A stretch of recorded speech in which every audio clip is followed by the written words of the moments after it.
Hello and welcome to the Yoga Teacher Collaborative podcast. My name is Laura Green. I am a yoga teacher, a published author of Teaching Chair Yoga, an astrologer, and a business and marketing mentor for yoga teachers.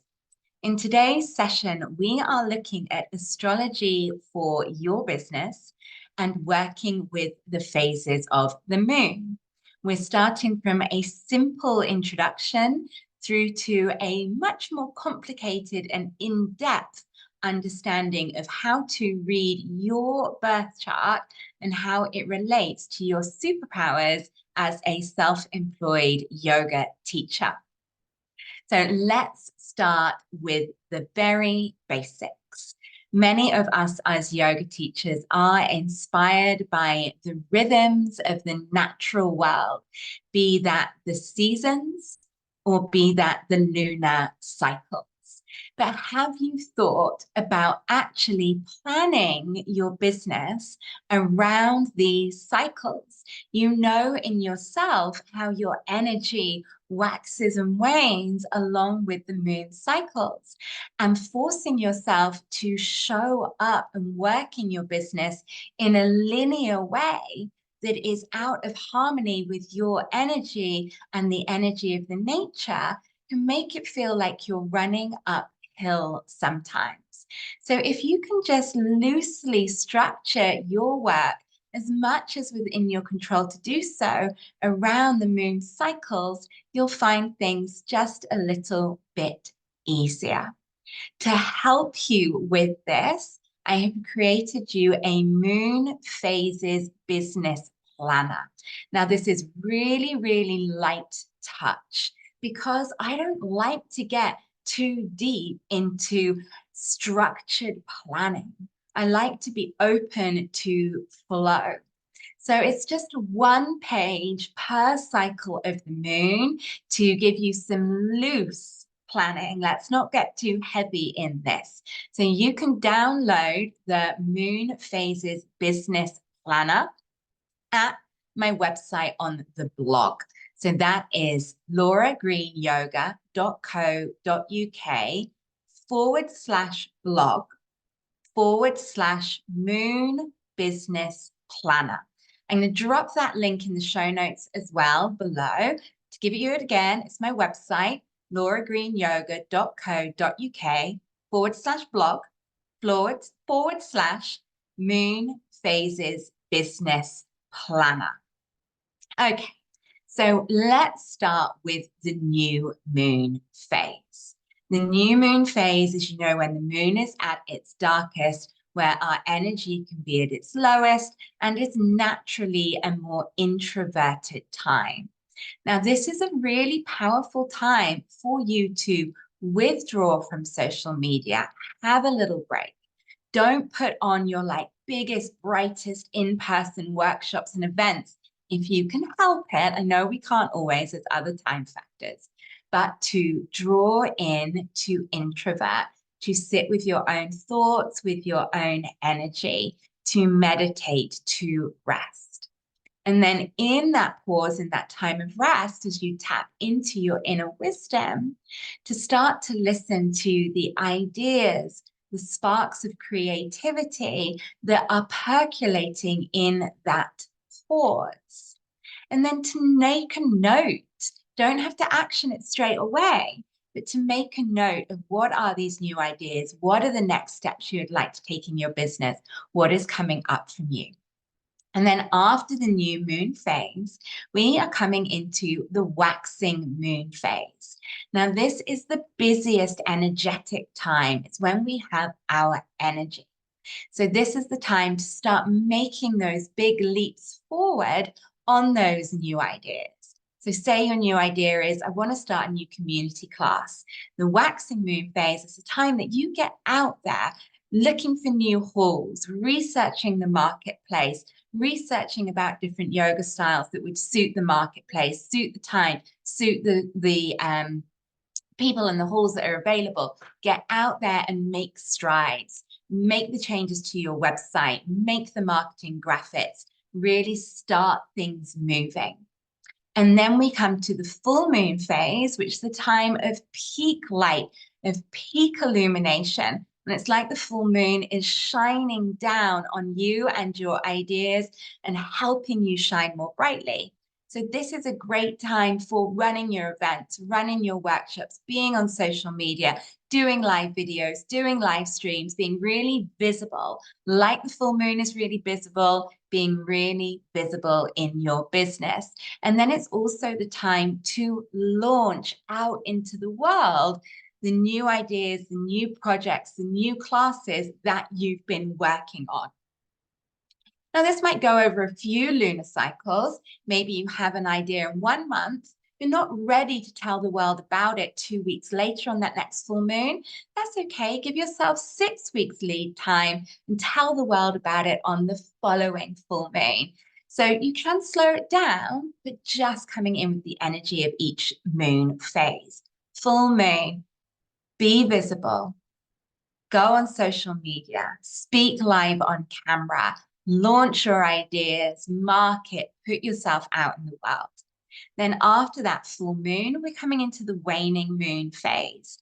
This is heading down to the new moon. It's about quietening, but also tidying things up, putting things to bed. So in seasons, you can think of this a little bit like autumn, when we tidy things up and put things to bed. So this is a great time for silly things that we don't like doing in our business, like your accounts, like tidying up the back end of your website, like tidying up your customer service and sending thank you letters to your students. It's that time. Tidy things up, do your admin, pay your invoices, tidy up your website, send thank you letters and emails and messages to your students, wrap up your customer service from the month.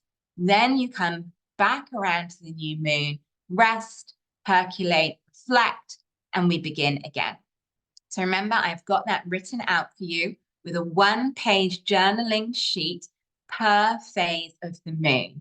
Download it, www.lauragreenyoga.co.uk/blog/moon planner, moon business planner or moon planner. Had a mental block on that. Let me just double check. Moon business planner. So www.lauragreenyoga.co.uk/blog/moon business planner. Okay, now let's move on to the second segment of this, which is a little bit more advanced as we are looking at astrology. I am a qualified astrologer, and your birth chart. Now, this helps you understand your superpowers in your business and what direction you should be moving your business in. I do, of course, do astrology business mentorship calls and astrology birth chart readings. So you can always reach out to me if you want a reading for yourself or for your business. But let's start by putting on a screen share. If you are listening to just the audio of this, I'll try and make this really super clear, but there is a supporting video as well. So I am pulling up a birth chart. If you're listening, that's okay. I have my birth chart on the screen. Now, a birth chart is a circle with 12 sections to it. Imagine a pizza with 12 slices of pizza. Around the crust, the stuffed crust of the pizza, you have the 12 different signs of the zodiac. If you can see my screen, this is the colored symbols: blue, green, red, and orange. And they are the zodiac signs. They are like the flavor of the pizza. Is it a mushroom slice? Is it a truffle and parmesan slice? Is it a pepper slice? Is it a pepperoni slice? Is it a 4 cheeses slice? So there's 12 zodiac signs hint to the flavor of that slice of the pizza. Then within the pizza, you have these black symbols. If you can see my screen, the black symbols, and they are the planets and the luminaries, where they were in the constellations of the stars at the exact time, place, and date of your birth. So whilst you were being born, if someone had gone out with a telescope and looked up at the night sky and taken a snapshot, these black symbols inside the pizza show exactly where every planet and luminary was in the sky at the time, date, and place of your birth. And these affect you, how you are, your blueprint, your strengths, your weaknesses, what you're meant to be doing. They really are your cosmic blueprint. And then the 12 slices of the pizza, in the center of the circle, you can see numbers, but there's just a number assigned to every piece of the pizza, 1 through to 12. And these numbers are called houses, and they represent different themes in your life. So career, marriage and long-term partnerships, siblings, your home, romance, travel, different aspects of your life. So if you are looking at your birth chart based on your business, there's certain key things we want to look at to pull up your birth chart and see where they are. Now, you can pull up your birth chart for free at astro.com. You will need to know your time, date, and place of birth. Then once you've pulled that up, you'll have your pizza, your map of the sky at the moment you were born. So the first thing you want to look at is the 10th slice of the pizza. The pizza piece that has the number 10 on is the 10th house. The 10th house is the sign of your career. If you have any planets in there, that will tell you a little bit about how you're showing up in your career. You can Google, what does it mean when the Jupiter is in your 10th house? Jupiter is actually the sign of abundance and blessings. So if you do have Jupiter in your 10th house, lucky you. It means your career will be abundant, blessed, and easy for you. Now, I don't actually have any planets or luminaries in my 10th house, and you might not either. So then I'm looking to the crust, what zodiac sign is ruling my 10th house, is giving the flavor, remember the pizza, to my career. So I have this blue symbol here, you can see me, that's Pisces. Now, Pisces is the sign of spirituality. It is the sign of musicians, of music. It's ruled by Neptune. And it is also the sign of dreaming. So it's no wonder that I work within spirituality. I'm a yoga teacher with a strong bias to the spiritual.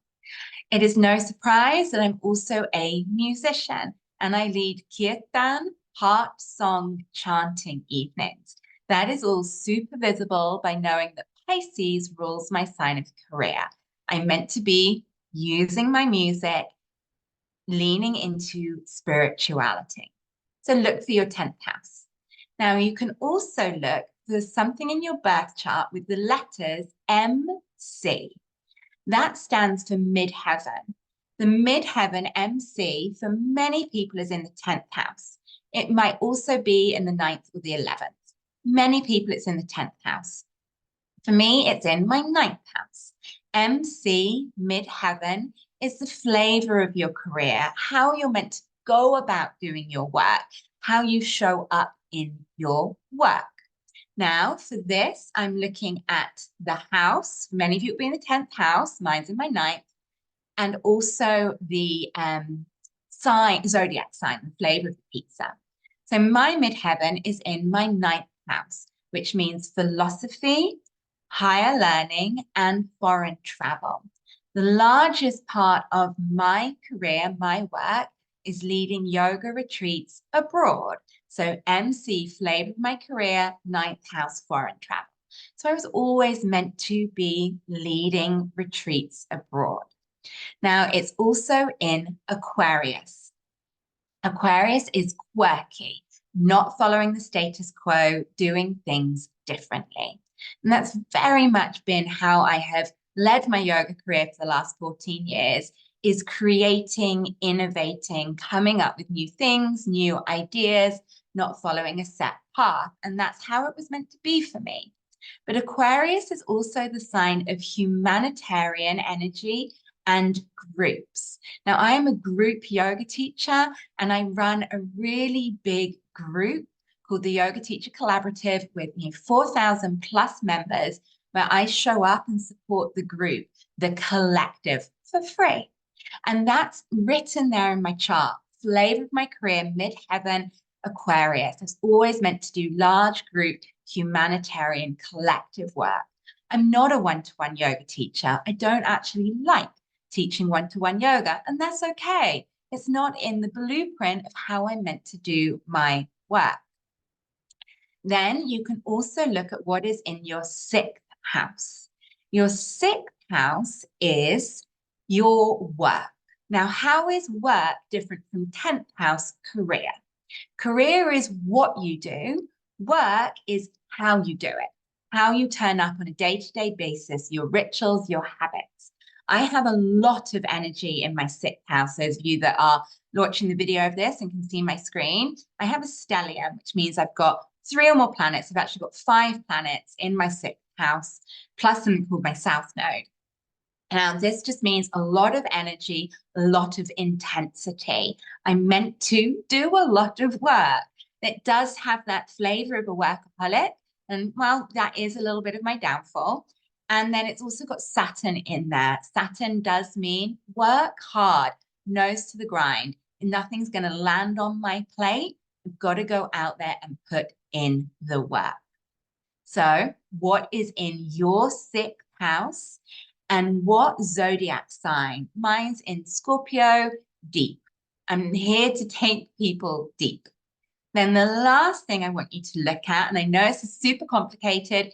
If it's interesting but over your head, don't worry. Just book a one-to-one astrology mentorship session with me, and I'll do this for you. Just visit my website or message me to book a session. But next up, I'm looking at my North Node. So this is hard to see, but on a birth chart, you're looking for, it's a horseshoe shape, sometimes with the letter T inside of it. You can see my screen, it's right here. So this North Node represents what your soul has returned to life, Earth, to learn, what you haven't yet mastered, what the next level of the game is that you have to arise into your soul's evolution. It can often be what's most outside of our comfort zone because it's unfamiliar. We haven't learned this lesson before. We haven't got good at it yet. You are here to learn this lesson, to work in this area. And when you do that, when you lean into putting in the work in your North Node, which is your purpose for this life, things can flow more easily. Now, my North Node is in my 12th house in the sign of Taurus. 12th house is the spiritual, the unseen.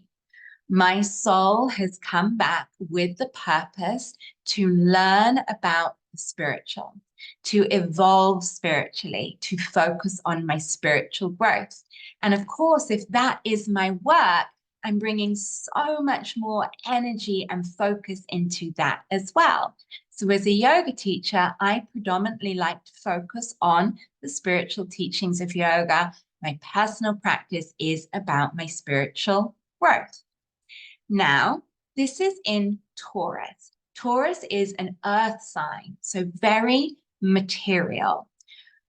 In yoga, there is obviously the classical Raja Yoga path, which is of the mind controlling the mind, Patanjali, the Yoga Sutras.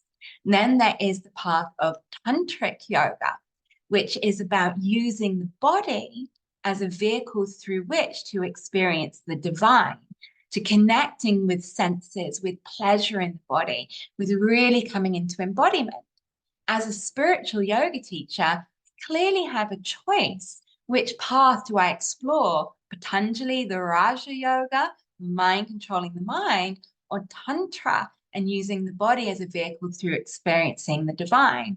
Now, all of my passion is in Tantric Yoga, using the body as a vehicle to experience the divine, seeing the senses as sacred, coming into the material, the body, not the mind. And that's right here in my birth chart, that my North Node is in Taurus. Had it been of the more mind, the more Raja Yoga, the more intellectual, it might have been in Libra or Gemini, an air sign, Gemini ruled by Mercury, the mind. But it's not in there, it's in Taurus. It was always going to connect to my spiritual through Tantra and the body. So I hope this is interesting for you. So you want to go onto astro.com, pull up your birth chart, look at your 10th house, your career, look at where MC, the midheaven, is. Look at the 6th house. How do you do your work in your career? And look for your North Node. What is your purpose in this life? So I hope this two-part segment has been interesting to you. Planning your business around the moon's phases.